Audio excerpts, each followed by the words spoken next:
अस्सलामुअलैकुम नाज़रीन, वेलकम करती हूँ आप लोगों को इस वीडियो में। वीडियो की तफसील में जाने से पहले आप लोगों से एक छोटी सी रिक्वेस्ट है। अगर हमारे चैनल पर न्यू हैं तो चैनल को सब्सक्राइब करें, लाइक करें और बेल को प्रेस कर दें। बरतानिया की रेड लिस्ट में अमारात को भी शामिल कर लिया गया। दुबई हुकूमत ने फैसला मायूस कुन करार दे दिया। मुत्तहिदा अरब अमारात इसमें शामिल दुबई की रियासत दुनिया भर में तफरीही और सियाहती सरगर्मियों का अहम तरीन मुकाम समझी जाती है। तहम बरतानिया की हुकूमत ने कोरोना से मुतासरा ममालिक की रेड लिस्ट में अमारात को भी शामिल कर लिया है।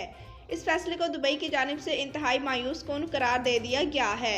बरतानिया में तैनात अमाराती सफ़ीर मंसूर अबू ने अपने एक बयान में कहा कि मुत्तहिदा अरब अमारात कोरोना के मामले में दुनिया के महफूज तरीन मुकामात में से एक है। बरतानवी रेड लिस्ट में अमारात को भी शामिल करना इंतहाई मायूस कुन है। बरतानिया की ट्रांसपोर्ट सेक्रेटरी क्राफ्ट शिप्स ने गुज़श्ता हफ्ते ट्रैफिक लाइट सिस्टम जारी किया था, जिसमें बताया गया था कि 17 मई से बरतानिया में सियाहती सरगर्मियों के लिए कुछ ममालिक से लोगों को आने की इजाज़त दी जा रही है।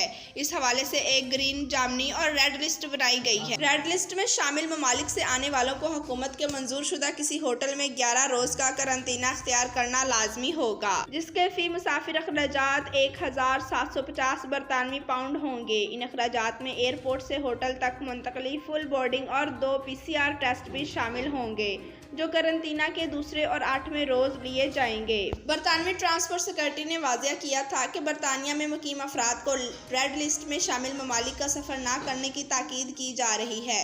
अलबत्ता गैर मामूली हालात में वो जा सकते हैं। बरतानिया के रेड लिस्ट में नेपाल, मालदीव और तुर्की भी शामिल किया गया है, जिसके बाद इस फहरिस्त में शामिल ममालिक की गिनती 43 तक जा पहुंची है। मुत्तहिदा अरब अमारात को भी कुछ हफ्ते कबल इस फहरिस्त में शामिल किया गया है।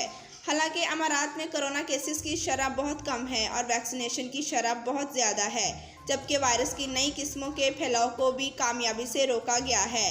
तहम अमारात के एक बैनुल-अक़वामी फ़िज़ाई मुकाम होने की वजह से इसे रेड लिस्ट में शामिल किया गया है। जी तो नाज़रीन, वीडियो देखने का शुक्रिया। अल्लाह हाफ़िज़।